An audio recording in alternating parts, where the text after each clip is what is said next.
जहाँ गंगा की नदी बंगाल खाड़ी से समुद्र से मिलती है, वहाँ कहा जाता है कि सभी तीर्थों की यात्रा का फल तब तक नहीं मिलता जब तक आप गंगा सागर नहीं जाते।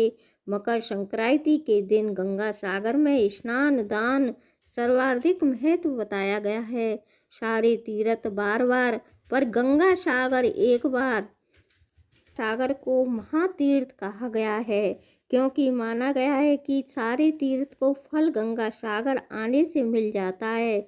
ये वो स्थान है जहाँ पर गंगा नदी के स्पर्श से राजा सगर के 60,000 पुत्रों को मुक्ति मिली थी। इसलिए कई श्रद्धालु लोग यहाँ आकर अपने पितरों को श्राद्ध अर्पण का पिंडदान करते हैं और पूर्वजों की मुक्ति की कामना करते हैं। इस प्रकार से लोग एक बार तो गंगा सागर की यात्रा जरूर करना चाहते हैं। इसलिए कहा गया है सारे तीर्थ बार बार पर गंगा सागर एक बार।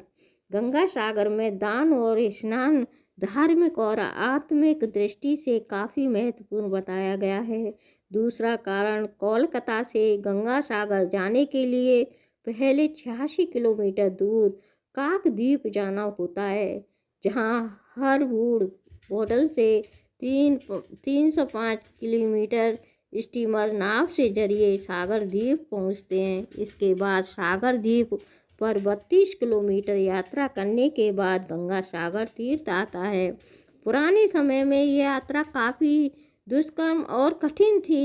कई दिन की यात्रा करने के बाद लोग गंगा सागर पहुंच जाते थे, इसलिए लोग दोबारा जाने के सोचते भी नहीं थे। इसलिए लोग कहने लगे कि सारे तीर्थ बार बार लेकिन गंगा सागर एक बार। गंगा सागर की कहानी क्या है? रामायण की एक कथा के अनुसार अयोध्या के राजा सागर अश्वमेध यज्ञ कर रहे थे।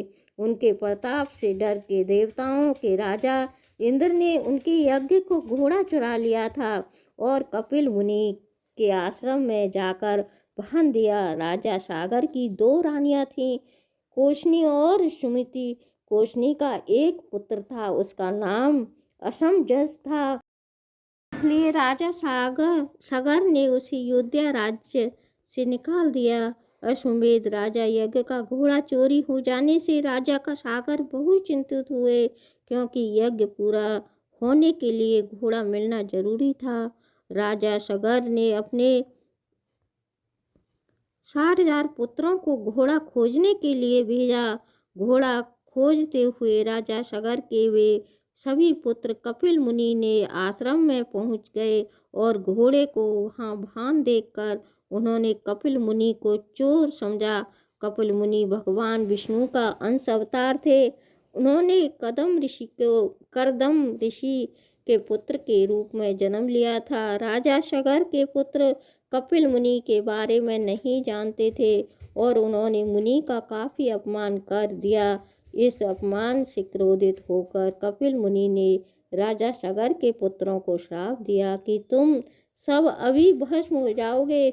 मुनि के श्राप देते ही तुरंत राजा सागर के 60,000 पुत्र वहीं भस्म हो गए। जब काफी समय बाद राजा सागर के पुत्र वापस नहीं आए तो उन्होंने अपने पुत्र अंशुमान, जो कि असमंजन का पुत्र था, अपने चाचाओं का पता लगाने के लिए भेजा। अंशुमान की खोजते खोजते कपिल मुनि के आश्रम में पहुंच गया। वहां उसने यज्ञ का घोड़ा और हजारों की संख्या में अस्थित पिंजर और राख देखी तो वह समझ गया कि क्या हुआ होगा। अंशुमान के कपिल मुनि की स्तुति की और कृपा की प्रार्थना की। कपिल मुनि ने प्रसन्न होकर आंखें खोली। उन्होंने अंशुमान को अश्वमेध यज्ञ का घोड़ा ले जाने दिया और बताया कि अगर राजा सागर का कोई वंशज उस स्थान पर गंगा जी को ले आए तो उसके चाचाओं को मोक्ष मिल जाएगा। अंशुमान घोड़े लेकर अयोध्या वापस आ गया और राजा सागर के यज्ञ पूरा किया। राजा सागर ने अगले 30 वर्षों तक राज्य किया और फिर वे अंशुमान को राज्य सौंपकर स्वयं भी सिंहधार गए। अंशुमान ने गंगा जी को पृथ्वी पर लाने का बहुत प्रयास किया, लेकिन वो अपने जीवन में सफल नहीं हो पाया। अंशुमान के पुत्र दिलीप ने भी काफ़ी तप किया, लेकिन वो भी गंगा को लाने में असफल रहे। राजा दिलीप के बाद उनके पुत्र भागीरथ अपने अथक प्रयास और घोर तप से गंगा को पृथ्वी पर लाने में सफल हुए। गंगा सागर कैसे जाएं? गंगा जी ने आश्वासन दिया कि पृथ्वी पर जरूर आऊंगी, परंतु जिस समय मैं सब लोग की पृथ्वी पर आऊंगी उस समय मेरे प्रवाह को रोकने के लिए कोई उपस्थित होना चाहिए।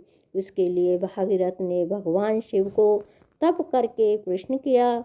भगवान शिव ने स्वर्ग से आती हुई गंगा को अपनी जटाओं में धारण कर लिया और वहाँ से गंगा 7 धाराओं में भूमि पर उतरी। पहली 3 धाराएं हार्दिनी, पावनी और नलिनी पूर्व की दिशा में बह चली और 3 धाराएं सुचित, सीता और सिंधु पश्चिम की ओर प्रवाह की।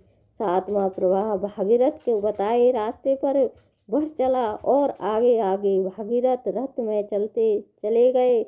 चलते चलते भागीरथ उस स्थान पर पहुँचे जहाँ उनके प्रतिमा भस्म हुए थे। माँ गंगा उनके अवशेषों के ऊपर से बहते हुए राजा सागर के 60,000 पुत्रों का उद्धार करते हुए जाकर सागर में मिल गई, जहाँ भागीरथ ने गंगा जी को पृथ्वी पर लाया। इसलिए गंगा का एक नाम भागीरथी भी है।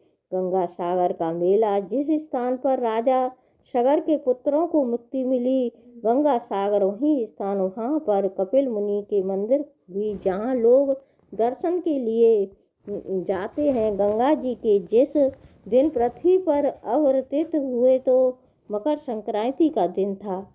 संक्रांति के दिन गंगा सागर में स्नान का बहुत महत्व है, इसलिए हर साल मकर संक्रांति के दिन गंगा सागर में विशाल मेला लगता है, जहाँ लाखों लोग स्नान और दान के लिए आते हैं। गंगा सागर का मेला 5 दिन तक चलता है। इस दौरान तीर्थ यात्री लोग मुंडन, श्राद्ध, पिंडदान और समुद्र में पितरों को जल अर्पित करते हैं। गंगा सागर में कपिल मुनि का प्राचीन मंदिर था, जो कि समुद्र में समा गया।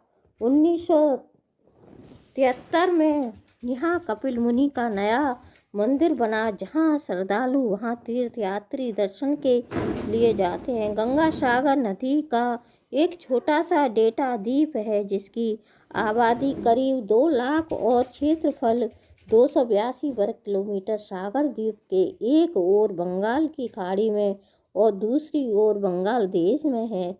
इस